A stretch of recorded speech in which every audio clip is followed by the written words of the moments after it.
Préparez-vous à plonger dans l'histoire et le parcours captivant de deux membres de la royauté britannique, le prince William et Kate Middleton, de jeunes amoureux universitaires en voie de devenir les prochains rois et reines du Royaume-Uni, une histoire organique digne d'un conte de fées. Mais si je vous disais qu'il existe en fait une théorie selon laquelle la mère de Kate aurait orchestré leur rencontre? Peut-être pour reconnecter leur lignée à la royauté, parce que oui, Kate aurait des ancêtres royaux. Bonjour tout le monde, j'espère que vous allez bien. On se retrouve aujourd'hui pour une nouvelle vidéo SIP sur la famille royale. Cette vidéo s'ajoute à une série que je suis en train de commencer sans m'en rendre compte. Alors je vous ai fait une liste de lectures sur ma chaîne YouTube pour retrouver toutes ces vidéos qui parlent de royauté. Et sans plus attendre, on commence la vidéo. Donc, avant de commencer, je vais vous parler de chacun d'entre eux, à commencer par le prince William. Il est né le 21 juin 1982 à Londres et est le premier enfant du prince Charles et de la princesse Diana. Je vous ai fait justement une vidéo sur leur histoire et sur la place de Camilla dans leur relation. C'était une relation un peu vouée à l'échec dès le début, malheureusement. Bref, je vous laisse découvrir cette histoire-là dans mon autre vidéo. À seulement 9 mois, William est le premier bébé à suivre ses parents dans un voyage outre-mer, dans un voyage royal, alors que normalement les bébés restent avec les nounous. C'était inconcevable pour Diana, qui était en dépression postpartum, de se séparer de son bébé. C'était super important pour Diana que William vive et voie le vrai monde avant d'être aspiré par la royauté. En fait, c'est le cas aussi pour Harry, mais là, on se concentre vraiment sur William pour la vidéo. Fait que Diana l'amenait manger au McDonald's, voir des patients atteints du sida dans des cliniques, voir des sans-abri, bref, lui montrer la vraie réalité pour que quand il devienne roi, il ne soit pas trop déconnecté de ce qui se passe dans son pays et dans le reste du monde.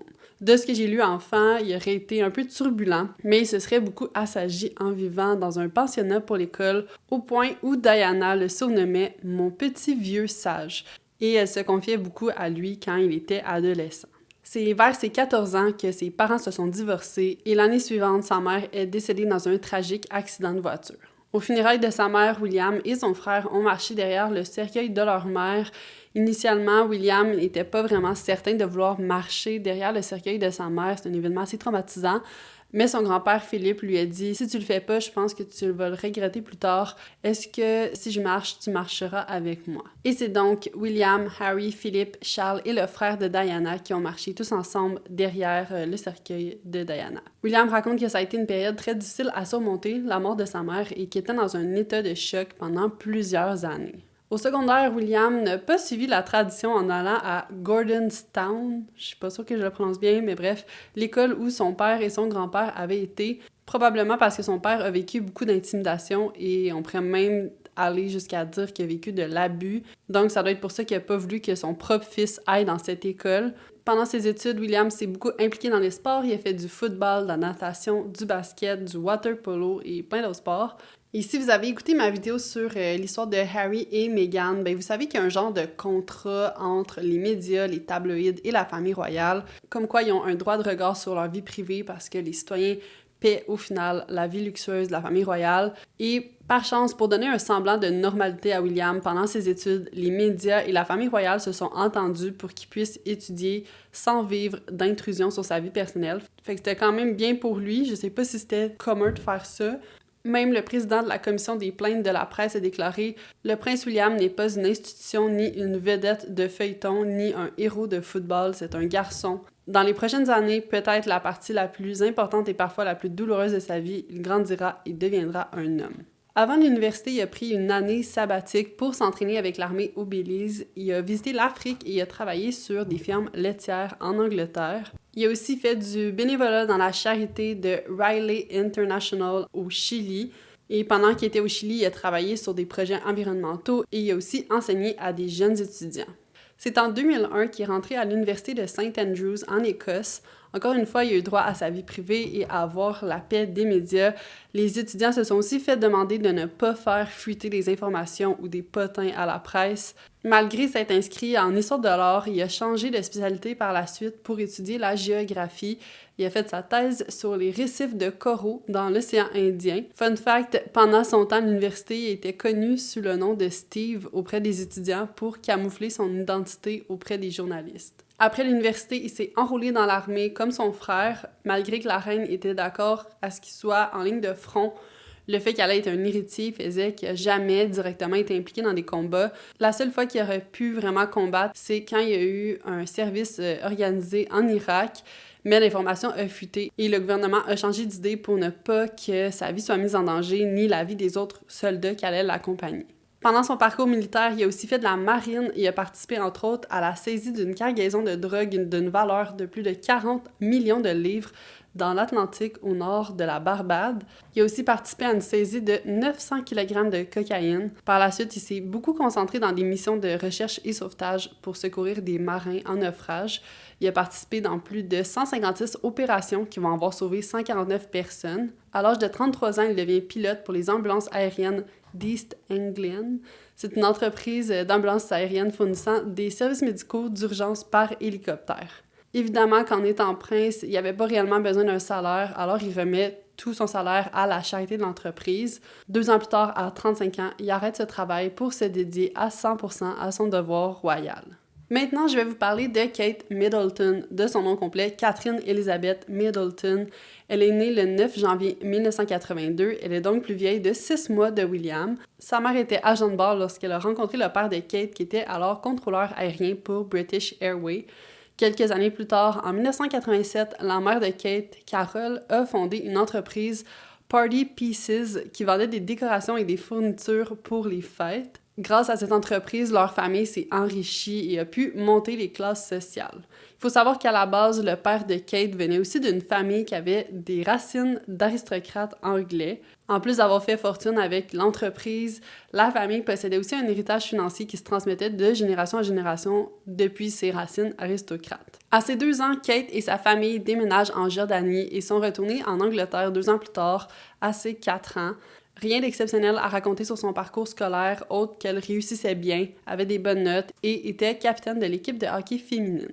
À la fin de ses études secondaires, Kate est acceptée à l'université de Edinburgh, une grande université d'Écosse, mais avant la rentrée, elle décide finalement de prendre une année sabbatique pour aller étudier à l'Institut britannique de Florence en Italie. Et va faire, elle aussi, un voyage humanitaire au Chili grâce au programme Riley International. À la fin de cette année, elle s'inscrira finalement à l'Université de St. Andrews, en Écosse, pour étudier l'histoire de l'art, tout comme William, avant qu'il change de programme un peu plus tard pour aller en géographie. N'est-ce pas une drôle de coïncidence que Kate et William, tous deux de la même âge, de la même année scolaire, se retrouvent à prendre une année sabbatique en même temps pour se retrouver à participer à un voyage humanitaire au Chili presque en même temps et finir dans la même université, dans le même programme? Vous n'êtes pas les seuls à vous poser cette question et c'est un point qui a été soulevé et questionné justement. À ce jour, on n'a aucune information ou preuve de quoi que ce soit, mais plusieurs personnes supposent que Carol, la mère de Kate, aurait manipulé le parcours de sa fille pour la mener directement dans les bras du prince William. C'est donc ce qu'on va regarder ensemble. Donc, en fait, cette théorie compare la mère de Kate à Madame Bennett de Orgueil et Préjugés, une femme de classe moyenne qui manigance et qui essaie de manipuler ses filles pour qu'elles se marient avec des hommes riches pour assurer leur futur. Donc, Carol est comparée à ce personnage. Par exemple, la journaliste Tina Brown a écrit dans son livre In the Palace Paper que c'était Carol qui a changé les plans d'éducation de Kate pour qu'elle rencontre le prince William. Elle dit « Lorsque la nouvelle a été annoncée en 2000 que le prince passerait ses années universitaires dans la petite université écossaise de St. Andrews, Kate s'est soudainement retirée de l'université d'Édimbourg située à 80 km de là et s'est réinscrite à St. Andrews. Ce n'était pas le genre de Kate de laisser tomber quelque chose pour lequel elle avait travaillé si dur, puis de prendre allègrement une année sabbatique et de postuler à nouveau dans un endroit dont l'ambiance était exactement opposée à la sienne.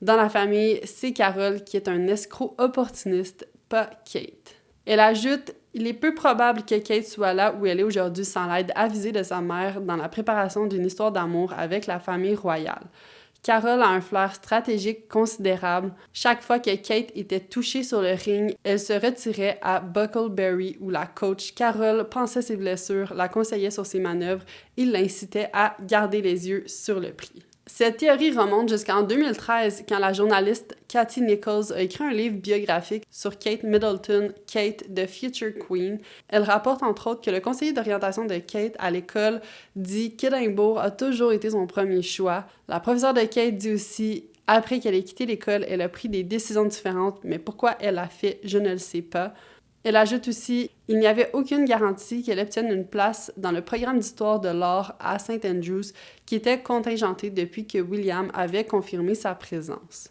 La série The Crowns, qui romantise la vie des membres de la famille royale, va aussi dans cette direction, comme quoi le tout a été manipulé et manigancé par Carol, la mère de Kate. La recherchiste en chef de la série The Crown, Annie Sulzberger, et son équipe racontent que, selon leurs recherches, l'Université d'Édimbourg aurait été une meilleure école et un choix plus logique pour Kate. Elle raconte « Édimbourg avait le meilleur programme d'histoire de l'art, Édimbourg était une meilleure école, tous ses amis allaient à Édimbourg. Elle n'avait jamais parlé d'un report, d'une année de congé.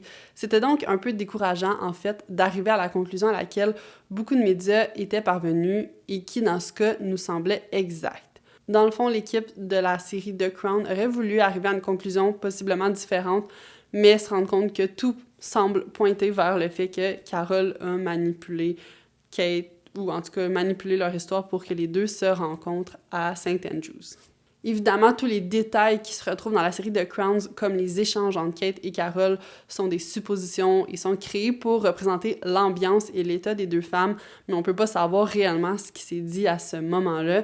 Mais Annie, la recherchiste en chef, dit qu'elles ont vraiment travaillé pour représenter la dynamique de pouvoir entre la mère et sa fille. Elle dit « Nous ne pensions pas que Kate était simplement une étudiante gold digger de 18 ans. Nous voulions nous assurer que les décisions de Kate comportent une part d'autonomie. On a l'impression qu'elle comprend ce que fait sa mère et qu'elle est en quelque sorte d'accord avec elle, mais qu'elle pense quand même qu'il faut prendre un pas de recul. » La série cherche aussi à peindre Carol comme une femme émancipée et autonome qui a réussi à faire monter sa famille et ses enfants dans les classes sociales et utilise un peu cet événement-là pour continuer cette ascension. Encore là, tout vient de suppositions. D'un autre côté, plusieurs disent que c'était probablement pas si manigancé que ça, qu'ils étaient même pas en même temps au Chili, que si la mère de Kate avait vraiment voulu qu'ils se croisent, elle se serait assurée d'envoyer sa fille à pareille date. Mais en même temps, je me dis comment connaître l'horaire exact du prince héritier, ça doit être assez compliqué. Aussi, le fait qu'ils ont commencé les deux l'université dans le même programme en histoire de l'art, il faut savoir que Kate avait toujours voulu aller dans ce programme et c'est justement dans ce programme-là qu'elle avait été acceptée à Édimbourg avant de prendre finalement une année sabbatique. Et par rapport à ça, c'est plus le choix de William qui est intriguant. Pourquoi avoir choisi ce programme pour changer peu de temps après? Surtout qu'il y avait un B en histoire de l'art et un A en géographie, le programme qu'il a finalement choisi. En même temps, je sais qu'on choisit pas nécessairement son métier en fonction des notes qu'on a à l'école, mais encore aujourd'hui, avec le recul, rien ne laisse croire que William est un fan d'histoire de l'art. Et alors que 80% des personnes qui étudient dans ce programme sont des femmes, on peut spéculer sur la raison de son choix initial de programme, considérant que de toute façon, le diplôme qu'il va avoir va pas du tout l'amener à faire ce métier-là, à pratiquer ce métier-là, parce qu'il va devenir roi. Finalement, William raconte qu'il s'endormait constamment dans ses cours d'histoire de l'art et que c'est pour cette raison qu'il a changé en géographie. Vous me direz vos théories et en passant, en faisant mes recherches, je me suis rendu compte que ça arrivait très souvent que des héritiers se mettaient en couple et se mariaient avec quelqu'un qui était de près ou de loin dans la famille royale. Fait qu'avant de poursuivre sur la chronologie de leur relation, on va faire une petite parenthèse sur l'arbre généalogique des membres de la famille royale. Donc, voici un petit graphique que j'ai fait. Je suis pas mal sûre des informations que j'ai mis là-dedans. C'est juste qu'il faut savoir qu'il peut y avoir d'autres branches qui amènent à un autre lien par d'autres membres de la famille. Mais ça, c'est un graphique que j'ai montré qui montre le lien entre plusieurs membres de la famille royale. Pour montrer là, le lien, il y en a qui sont beaucoup plus proches, mais je vais partir d'en haut. On a le roi Édouard III de 1312 à 1377 qui s'est marié avec Philippa de Hainaut et qui a eu plusieurs branches de descendants. Et il y a une branche qui mène à la famille royale qu'on va explorer dans quelques instants, mais il y a aussi une branche qui descend directement à la princesse Kate, soit 650 ans plus tard. Donc, c'est là le lien qu'on a entre la princesse Kate et le reste de la famille royale. Mais vous allez voir, je vais vous parler d'autres liens de la famille royale. Donc, un autre des branches du roi Édouard III et de Philippa de Hainaut, c'est le roi James I, de 1566 à 1625, donc à peu près 200 ans plus tard, qui s'est mis avec Anne de Danemark. Et ces deux-là ont eu encore là plusieurs descendances, dont deux branches. Une qui s'en va à la princesse Diana. Donc, j'ai appris que la princesse Diana était reliée par le sang avec le prince Charles, mais avec une distance de plusieurs générations, évidemment. L'autre branche qui mène à la famille royale mène en fait à la reine Victoria de 1812 à 1901, donc ça fait pas si longtemps que ça. Et elle s'est mise avec le prince Albert, et eux ont eu plusieurs branches, dont une qui a mené à la reine Élisabeth II, et une qui a mené au prince Philippe, son mari. Donc, en fait, je sais pas à quel niveau ils sont, là, mais ils sont comme, je pense, 4 générations. Si on remonte de 4 générations, ils ont des grands-parents communs, des arrière-arrière-grands-parents communs, mais c'est pas si loin de ça. En plus, quand on regarde, la reine Victoria est décédée en 1901 et la reine Élisabeth II est née en 1926, donc 25 ans plus tard. Et ensemble, ils ont eu le prince Charles qui s'est marié avec la princesse Diana et qui a eu des enfants qui étaient aussi reliés, comme je disais, par le roi James. Et ils ont eu ensemble le prince William en 1982 qui s'est marié avec la princesse Kate, qui était aussi reliée à leur famille par le roi Édouard III. Donc, c'était la petite parenthèse arbre généalogique. J'espère que vous avez aimé mes petites recherches. Donc là, on va entrer dans la chronologie de leur histoire, de leur rencontre. Un peu avant le début des cours universitaires, Kate et sa famille avaient voyagé à la Barbade, donc on peut l'imaginer à la rentrée bronzée avec ses classiques bottes de cow-boy. Elle dégageait la confiance. La première fois qu'ils se sont vus, c'était dans leur dortoir en septembre de l'année qu'ils ont commencé l'université. Kate se rappelle de ce moment et dit à William, dans leur entrevue de fiançailles, « Je crois que j'ai rougi quand je t'ai rencontré et que je me suis enfuie en me sentant très timide, mais nous sommes devenus très vite des amis très proches. » Ça prendra quelques semaines avant que William l'invite à déjeuner avec lui et ses amis. C'est à ce moment qu'ils ont réalisé avoir plusieurs points en commun. Ils faisaient attention à leur alimentation, aimaient le sport et avaient tous les deux pris une année sabbatique pour vivre de l'expérience avant d'entrer à l'université. Alors que William n'était pas toujours disponible à aller en cours, Kate s'assurait de prendre des notes et de lui expliquer la matière plus tard, ce qui a renforcé leur relation d'amitié. En souvenir de cette époque, William raconte « Nous avons fini par être amis pendant un certain temps et cela a constitué une bonne base. » Pendant leur deuxième session universitaire, en 2002, Kate a participé à un défilé de mode. Ce serait à cet événement que la relation de Kate et William a pris un tournant romantique. Il est rapporté que le prince William aurait payé 275 $ pour être au premier rang à ce défilé où Kate a marché portant seulement une robe transparente avec des sous-vêtements. William se serait retourné et aurait dit à son ami « Wow, Kate est chaude ». À leur deuxième année, William, Kate et deux de leurs amis se sont pris un appartement ensemble et sont devenus colocataires. Lorsque j'ai rencontré Kate pour la première fois, j'ai su qu'elle avait quelque chose de très spécial, puis j'ai su qu'il y avait peut-être quelque chose que je voulais explorer, mais nous sommes restés amis pendant un certain temps. Ce serait en 2003 que les deux auraient officiellement commencé à se fréquenter, mais la première fois qu'ils sont photographiés sera en avril 2004 lors d'un voyage de ski à Klosters en Suisse. La famille royale était en colère de voir ces photos, pas parce qu'ils n'aimaient pas Kate, mais surtout parce que le magazine The Sun avait brisé leur accord médiatique de laisser William tranquille après leur avoir offert une séance photo de lui et son père Charles, mais comme la photo avait été prise par un photographe qui n'était pas membre du journal, ils l'ont publiée. Cette même année, en 2004, le couple se serait séparé quelque temps, mais ils se seraient remis ensemble assez rapidement. Leur relation était malgré tout très suivie par les tabloïds et cette attention était tellement grande que William a dû demander à la presse de garder une distance avec Kate. Ça nous rappelle quelqu'un. En juin 2005, Kate et William ont tous les deux gradué de l'université. William revient sur son parcours et dit « Je tiens à remercier chaleureusement tous ceux qui ont rendu mon séjour ici si agréable. J'ai pu mener une vie d'étudiant aussi normale que je l'aurais espéré et je suis très reconnaissant à tous ceux qui m'ont aidé à y parvenir, en particulier les habitants de la région. » Peu de temps après, alors que Kate était en route pour une entrevue pour un emploi, elle s'est faite pourchasser et harceler par des paparazzis. En réponse à cet événement, William a envoyé une lettre de style mise en demeure aux journaux pour leur demander de respecter l'intimité de Kate. Mais 2 ans plus tard, alors que Kate allait avoir 25 ans, les médias ont recommencé à être envahissants au point où William a fait une déclaration publique disant que la situation devenait insupportable pour toutes les personnes concernées. 4 mois plus tard, les deux se sont séparés À ce point-ci de leur relation, ils étaient ensemble depuis environ 4-5 ans. La raison reste inconnue, mais les théories disent que ce serait parce que Kate avait de la difficulté à vivre avec l'attention médiatique. À voir leur parcours et celui de Harry et Meghan, ça serait pas surprenant. Pendant leur entrevue de fiançailles, Kate est revenue sur cette séparation et dit « À l'époque, je n'étais pas très heureuse, mais cela a fait de moi une personne plus forte. On découvre des choses sur soi que l'on n'avait peut-être pas réalisées. Je pense que l'on peut être très absorbé par une relation quand on est jeune et j'ai vraiment apprécié ce temps pour moi, même si je ne l'ai pas pensé à l'époque. » À peine 2-3 mois plus tard, les deux sont revenus ensemble et ont été aperçus à des événements tous les deux. En août 2007, le couple s'est dirigé aux Seychelles pour des vacances romantiques. Alors que le harcèlement des médias bat toujours de son plein, William partage à nouveau une déclaration publique à propos d'une poursuite agressive des photographes à pied, à voiture ou à moto qui les pourchassaient, lui et Kate, à la sortie d'un club à Londres une soirée d'octobre 2007.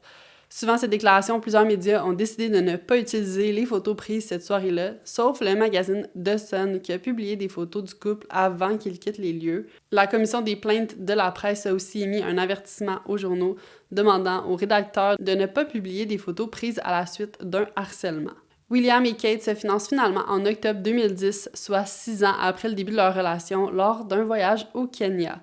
La bague utilisée pour faire la grande demande est celle que sa mère Diana a reçue comme bague de fiançailles avec le prince Charles. William commente sur cet événement en disant « Nous avons passé un peu de temps en privé avec des amis et j'ai décidé que c'était le bon moment.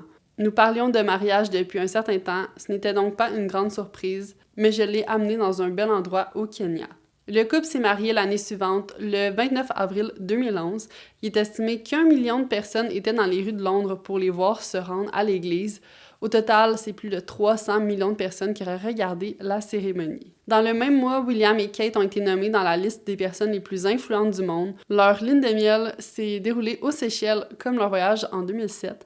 Et en passant, ça a vraiment l'air d'un endroit paradisiaque. Si vous avez une lune de miel à faire, je suis pas allée, mais je vous recommande quand même la place. En septembre 2012, un magazine publie des photos de Kate sans eau, topless, près d'une piscine pendant les vacances dans le sud de la France. Évidemment, ça a fait beaucoup parler et ça va plaire à personne, surtout pas à Kate. Et on se demande aussi comment ces photographes ont réussi à prendre les photos. Ça a été estimé que ce serait à l'aide d'une lentille de 1000 mm à une distance d'un demi-kilomètre qu'un photographe aurait réussi à prendre ces photos. Ça ne prendra que quelques jours pour que Kate et William déposent une plainte criminelle et lancent une demande de dommages et intérêts civils. Le lendemain, la Cour accorde une injonction au magazine Closer pour les interdire de publier à nouveau ces photos et annonce qu'une enquête criminelle sera lancée. Alors qu'ils étaient en France, la loi française s'applique. Des dommages punitifs ne pouvaient pas être demandés, mais l'intrusion à la vie privée, c'est un acte criminel. Donc, le magazine a été condamné à payer une amende de 100 000 €. L'éditeur et le propriétaire du magazine ont chacun reçu des amendes de 45 000 €.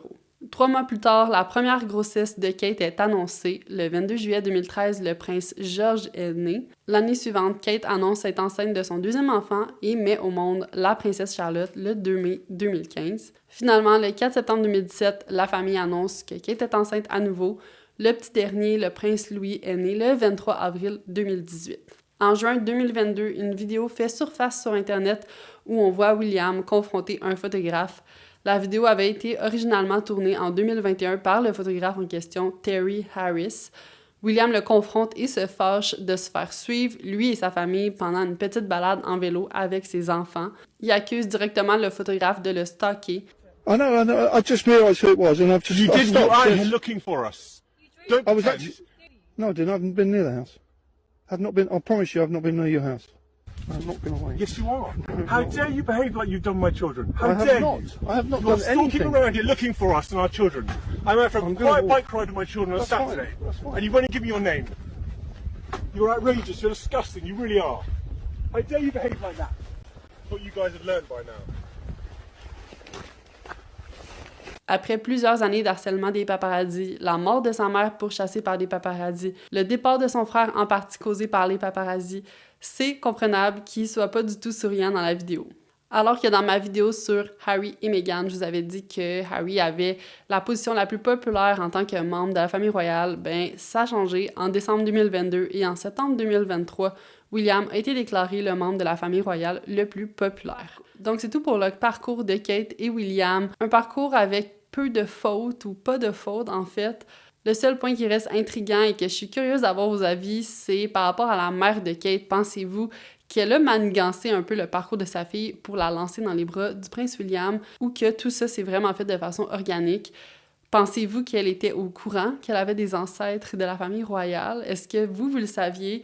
Dites-moi tout ça en commentaire. Sinon, je termine la vidéo avec une petite citation de William lui-même dans une entrevue qu'il a donnée par rapport à son défi de futur roi, qui est « Comment faire en sorte que la famille royale soit encore pertinente dans les 20 prochaines années? » Parce qu'on s'entend qu'avec l'information qui est de plus en plus accessible, qu'on en apprend sur le colonialisme, j'ai l'impression qu'il y a vraiment un gros mouvement où les gens se re-questionnent sur la pertinence de la famille royale en Grande-Bretagne et tout ce qui est du Commonwealth et tout ça. Donc, c'est un gros défi pour William, pour son futur règne. Si vous voulez que j'explore d'autres sujets de la famille royale, que vous avez des idées, dites-moi tout ça en commentaire. Il y a plein d'autres options comme une vidéo sur le prince Andrew, entre la supposée guerre entre Kate et Meghan, le livre des révélations du prince Harry que je vais lire. Il y a aussi plein d'autres familles royales ailleurs dans le monde, dans d'autres pays. Donc, en attendant, je vous mets ma dernière vidéo sur la famille royale. Juste ici, c'est une vidéo sur la mort mystérieuse de Diana. Et nous, on se retrouve la semaine prochaine pour une nouvelle vidéo. Bye! Ah, puis si jamais vous voulez m'encourager, il y a toujours mon Patreon qui est disponible, qui est pas très cher et qui me permet de continuer à vous offrir du contenu. Ok, bye!